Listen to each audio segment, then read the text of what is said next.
Hi guys, it's Mariah.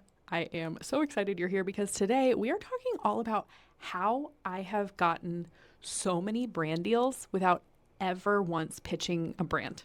Not once have I ever slid into a brand's DMs. I've never emailed them. I've never reached out. None of that. Yet for the last 2 years now, I've made anywhere from $55,000 to $65,000 in revenue just from brand deals without ever reaching out. I really didn't even anticipate becoming a content creator, but as the brands started reaching out and it started to become my biggest stream of income, which is crazy considering I didn't intend for this to happen at all. But yeah, it is now my number one stream of income. I have 6 different streams of income, but this is my biggest. And all of the brands come to me.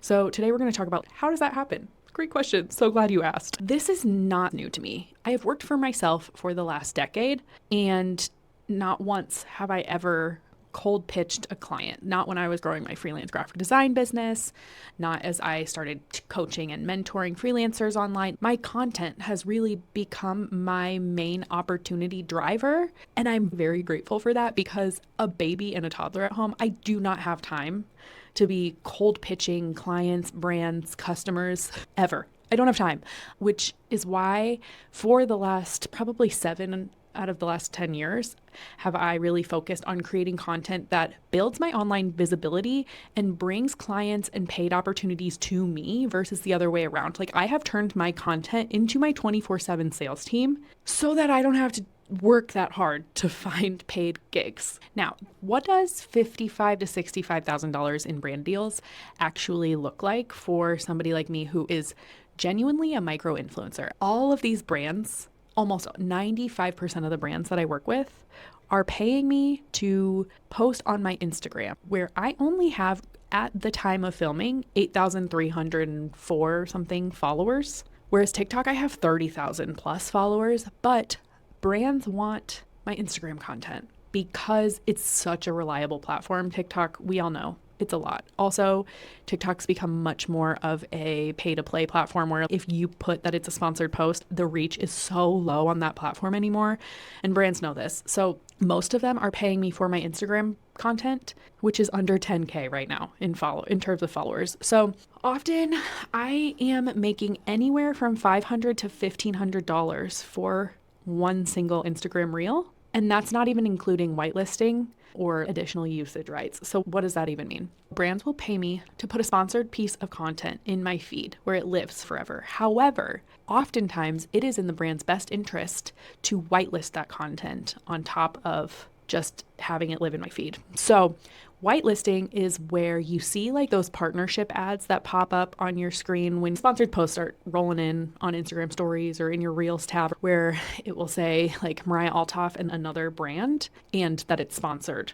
That is brands putting ad money behind a video from my page.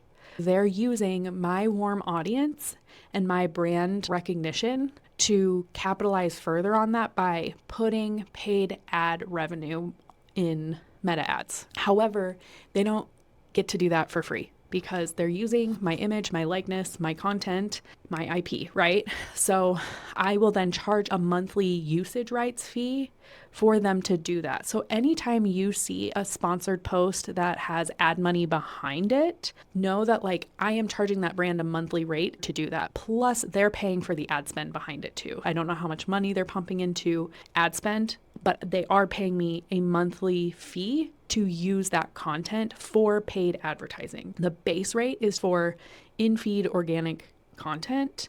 And if they want to put ad money behind it, that is called whitelisting, and they need to pay usage rights for that. So all that to say, $500 to $1,500 for an account with less than 10,000 followers is crazy. And that's why once the brand started rolling in, I was like, I need to capitalize on this. What? And that's what I've been doing. Now let's talk about, why do brands even want to work with me? If I don't have this gigantic following, why me? And I specifically want to answer this question because I want you to ask yourself, why me? Let's be really honest about why I think brands have chosen to work with me. It's a multi-part answer. The first and foremost is I have been creating content so long that I have become very natural in front of the camera. I look and sound like my real self. I don't sound like I'm acting. I have a general magnetic presence online. That's very attractive to brands. While some of this comes really naturally to me, it is a learned skill, and it's a skill that you can get better at. A lot of people turn on the camera and put on their telemarketer voice or customer service voice or their like performance acting voice, and people don't want to see that. People want to feel like they're talking to their friend. They want to feel like they know who you are and want your personality to actually show through the screen. And I think I do a really good job at that. That does not come naturally to everybody. And again, did not come naturally to me either. I'll put a TikTok in here, one of my very first TikToks. Let's talk about Adobe Illustrator. So if you're a graphic designer, you love graphic design, or you're interested in learning graphic design, this is for you.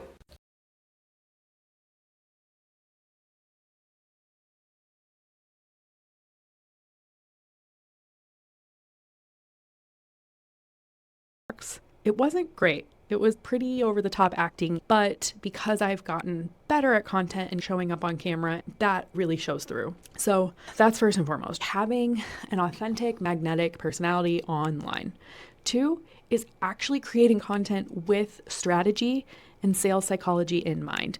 Using human psychology is so impactful in your content. We live in an attention economy. It is so hard to get people to care about what you're talking about if you're not doing it in a way that is strategic and utilizes how humans work and think and consume content. You are not going to stand out online. And if that is something you're working on, I have a free case study where I break down the actual frameworks and psychology behind 3 posts that have made me over $10,000 in revenue. I'll put that in the description. You can also steal my click-worthy content system, which is a mini workshop where I go through 14 frameworks for selling through your content using sales psychology and human connection in a way that doesn't feel sleazy and salesy and nasty, plus a Notion planner that utilizes these frameworks to help you plan your content. So I'll put both of those in the description, but having real strategy behind your work and your content is so important. There are so many people that are not using these practices and nobody cares about their content, even if it's good content. You might be posting and sharing great content, but if you're not using strategy and human psychology as you craft these pieces of content, nobody's going to care. Nobody's going to watch. Nobody's going to follow. 3rd, I create like aesthetically pleasing content. It's not fancy. It's not necessarily like pretty, but it doesn't suck, right? It's well edited, well lit, high resolution. I have perfected my audio, my lighting, all of those things. That matters. But at the same time, my content isn't like overly produced in a way that makes it feel like an ad. It feels like a friend that's showing up in your timeline, but your friend who knows how to use a camera well, right? It's nothing fancy, it's nothing over the top, but it is well crafted content, and that is attractive to brands as well. Now, last but not least is the audience I've built. A lot of people get this part wrong too. While I have built a personal brand online and I share things about being a mom or when I adopted my dog, like I have people invested in my personal life and me as a human. However, my audience all has some sort of through line, and that is really important. So many people are like, I don't want to niche down, and that's fine and great and all, except for your audience needs to have a common thread among them, or else brands aren't going to know how they would fit in your content. So for me, they're all creatives, they're entrepreneurs. A lot of them are moms or want to become moms at some point and need to be saving time. They need to work less and make more. They really prioritize family and spending time with people they care about. And they run businesses on the internet, right? So it's really easy for brands like Adobe and Collective, who are my biggest brand partners. That's obvious if you look at my feed. It's really easy to see how those fit into my content. I have a few friends who have built a really great online presence, but it's all over the place, which is great. I'm very invested in them as a human, but it is way harder to book high ticket brand deals when your audience is just a mixed bag of everybody, right? If you can build a community online that has either the same interests, the same values, the same struggles, the same end goals, one of those things, if that's very apparent in your content and in your audience, that's going to be so much easier for brands to be like, oh, I also am targeting that audience. They are the perfect partner for me to work with. Okay. So building an audience with intention while still giving yourself the freedom to build a personal brand, post what you want, post things that feel fun, but have some sort of consistent through line underneath it all. In summary, audience alignment, having an aligned audience is so much more important and impactful than having a large audience. I have friends with hundreds of thousands of followers online, and I make way more money than them from brand deals. It's because I have an aligned audience. It's so important. So who is actually sliding into my DMs? There is a wide array because there's a wide array of how I work with brands. As you can tell from my feed, my consistent partnerships are with Adobe, Collective, and Meta Ray-Ban glasses. Something that I think is so important for building your business, no matter what kind of business you're building, if you're working with clients, finding clients that you can work with on a monthly or at least a multiple time a year basis is going to be so helpful for your bottom line. Knowing that I have those partnerships coming every month or every other month or whatever it is game changing, especially for somebody who only works 10 to 15 hours a week. Like I do not have time to work a 40-hour work week. So I need to know where I'm making money each month. I don't have time to figure it out. I need to know, and I know. I work with them in a very traditional brand partnership sense where they will pay for in-feed posts. They'll pay for whitelisting usage. With Adobe, I technically do UGC content. I've done Adobe Live maybe 13 times in the last couple of years, and I get paid from that. That doesn't actually live on my page, but that is a way that I work with them a few times a year. Now, the other thing that I do is called UGC content. UGC stands for user generated content. And this is content that I create for brands that never lives on my page. That means I am creating videos promoting a service or a product for a business that is not my own. It's going to live on their feeds. It's going to live on their pages. It's going to live on their ads. Now, for those deals, I usually charge a base package where I'll create, say, 3 UGC videos for them. It includes 30 days of paid usage. And then if they want to keep using any of those videos as paid ads, they would then pay me a monthly rate for that as well. Now, again, none of that is going to be on my feed. It's not going to be attached to my brand other than my face is in the video. I won't be tagged in it. It's not running from my ads account. It's fully running on their page, but they are paying me to create the content and then for the usage rights of the content if they're running paid ads from it. And then last but not least is things like Adobe Lives or guest speaking. I also created a course for Adobe Express last year. So just like creating some sort of content that lives on other people's pages, but isn't traditional short form video content. Sometimes those things come up as well. I will add one caveat. I do occasionally get offers for local partnerships, whether that's a facial or a spray tan, or I partnered with B&B Theaters last year, like the St. Louis Art Fair. So I will do some local partnerships too, but those are at a far lower rate or sometimes even just a gifted rate. My audience isn't super local. I have a global audience. I do have a small St. Louis following, but the majority of my following is not in St. Louis. I will do some gifted swaps. I get something for free and I'll post about it so they have content and testimonials they can use. They can repost it to their page. It can be collaborative, whatever. And then, or it's at just like a lower rate. So my rates for brand partnerships, not UGC work. UGC work is a pretty standard rate, but my rates for brand partnerships vary a lot based on what they want, the goals of the campaign, and how aligned my audience is for what they are, for what I'm promoting, right? A company like Adobe or Collective are very aligned brands. My audience is very aligned with them, and those are large companies. They have budgets, right? But the local spa that gave me a facial and needed some content, I was like, heck yeah, I want a facial. I will make you a post. That's no problem.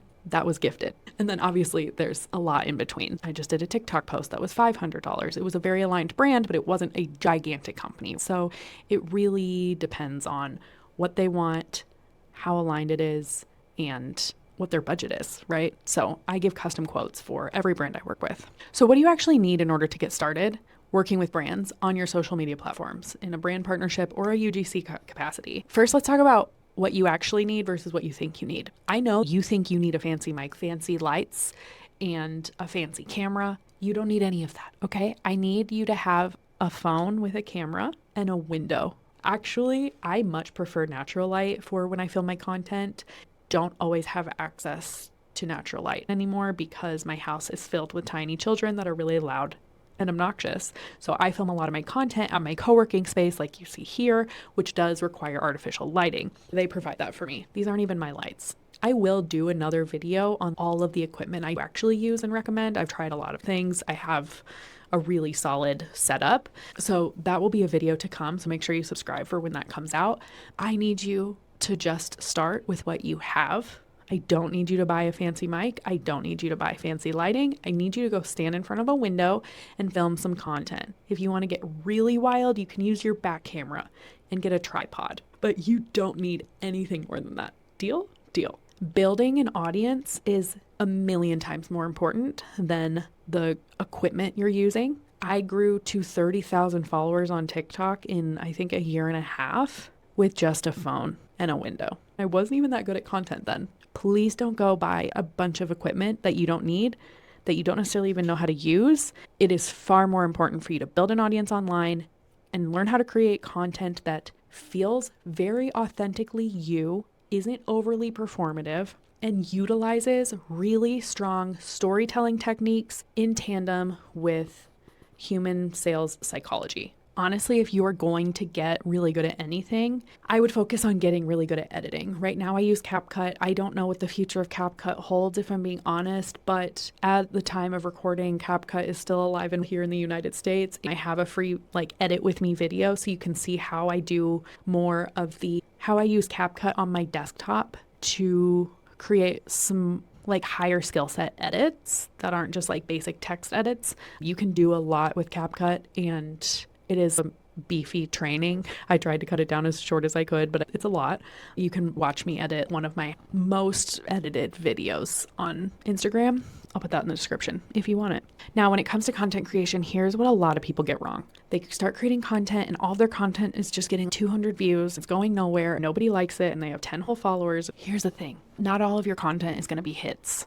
In fact, one of my coaches said to think of your content like an album where you're going to have a couple hit singles that really pop off and everybody's seen and knows. All of your content is the album. It's all important and your fans are going to consume all of it. But the hit singles, the ones that actually pop off, are the ones that are going to get new eyeballs on your content. Keep posting because you're going to keep getting better and better. The more you post, the better you're going to get. Don't believe me? Refer to that very first TikTok I ever posted versus my content today. Night and day difference. So the more that you actually post, the better you're going to get, but also the more likely something's going to pop off. No matter what platform you're on, I have found, and a lot of my peers have found, that there's going to be a couple random pieces of content that bring in all the new audience. That's where you get the followers. That's where your account spikes. And then the rest of them are not necessarily going to flop, but they're not going to get millions of views. So just know that the majority of your following is going to come from a handful of videos, but all of the videos are important, okay? What I really want you to remember is that your content compounds on itself. This is really important, especially for those of us who are moms or are going to be parents. Having content that lives on for years to come will serve you so well. I promise you. I am still making sales from content that I posted 3 years ago. That's insane. If you're not getting these insane results immediately, please don't give up. It will serve you in the long run if you just remain consistent at posting and improving your craft. Now, similarly, with this compound effect, that happens with brand deals too. When I first started working with Adobe, they actually found me from Pinterest and reached out about being an ambassador, working with them. And I really think that after I started working with Adobe, Other brands saw my content. They saw that I was already working with big established brands and reached out. The more brands you work with, the more brands will reach out. So getting that first couple deals is going to make such a difference in the opportunities that come your way. Okay. So don't get discouraged. But what I want you to do is, if you don't have any brands knocking on your door right now, I need you to make sure that your account makes it so obvious that you would be a great brand partner. And if that means you make a couple videos that are not paid at all, but are examples of what a sponsored post could look like. So they integrate some other product that you don't sell. It could be some other software or service that you use, and intertwine it into a piece of content or several pieces of content.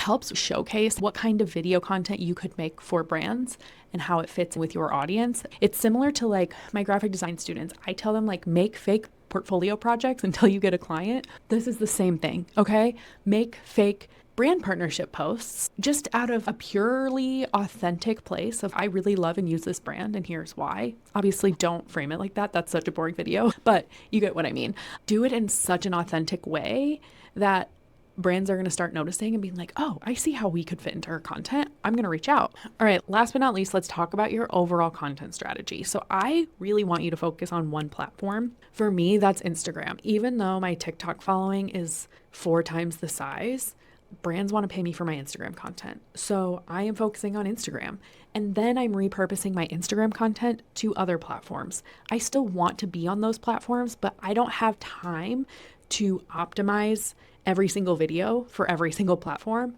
I essentially focus on Instagram, post to Instagram, and then repurpose those everywhere else using a platform called Repurpose.io. I'll plug that in the description as well. It really helps to just automatically post my Instagram content to my other platforms with very minimal effort. And while sure, could I go in and tweak the caption for every single post? I have 10 to 15 hours a week to work. I can still grow on these other platforms and have a presence without killing myself trying to be everywhere all the time. So pick one platform to get really good at and then just repurpose from there. Brands are actually really focusing on working with micro influencers right now because our engagement rates can be so much higher than a lot of these creators with hundreds of thousands, if not millions of followers. Reach on these platforms is so much harder to get now than it ever has been because these platforms are so oversaturated. There's so many people creating content that it's really hard for your followers to even see your posts. But if you have a smaller following, it's easier for them to see your posts. It's easier to build a community. It's easier to interact with them and have a higher engagement rate than some of these creators with millions of followers, right? So again, I have made over 50K for the last 2 years solely from brand deals with an audience of less than 10,000 followers on Instagram. That's crazy. So if I can do it, you can do it. Just focus on whatever platform is your thing. Now, I do want you to note that the more you do this, the more offers you're going to get. And please say no to the ones that are not aligned. There's going to be a lot of really spammy, weird emails. Ignore them and only say yes to the ones that make you excited, that feel like a really good fit, because you're going to dilute your audience's trust if you're just saying yes to whatever comes your way. Save the yeses for brands that you're excited about or already use or really align with your audience's goals, struggles, or themes of life that they're in. And finally, if you are worried about, okay, I can't post every day. I don't need you to post every day. I don't post every day. I did at one point, and that was when I didn't have children, but I do now, and they are a lot. So while posting consistency is important, and the more often and consistently you post, the better trained the algorithm's going to be to put your content in front of the right eyeballs, the more likely one of those posts is going to pop off, the faster you're going to grow, etc. But if you're going to be consistent at anything, I want you to be consistent at the quality of content you're putting out. I want you to post intentionally using strategy, your real, authentic, personal brand self. And I want them to be well edited. They don't have to be fancy editing, but they do need to be well edited, okay?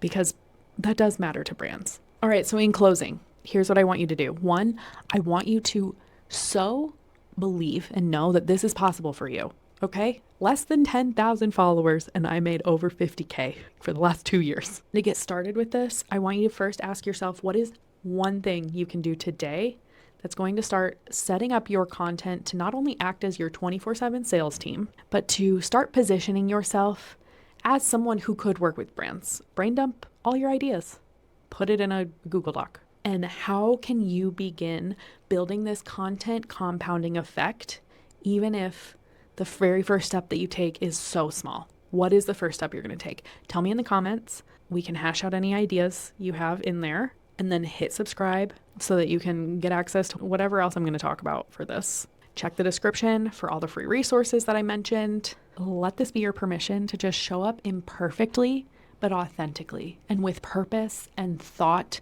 and strategy and care. Because in the age of social media right now, in 2025, building a community, a personal brand, and being a trusted source online has an unmatched revenue potential for so many different avenues, and brand partnerships is such a lucrative one that you probably didn't think was possible for yourself until you watch this video. Please leave any questions you have in the comments.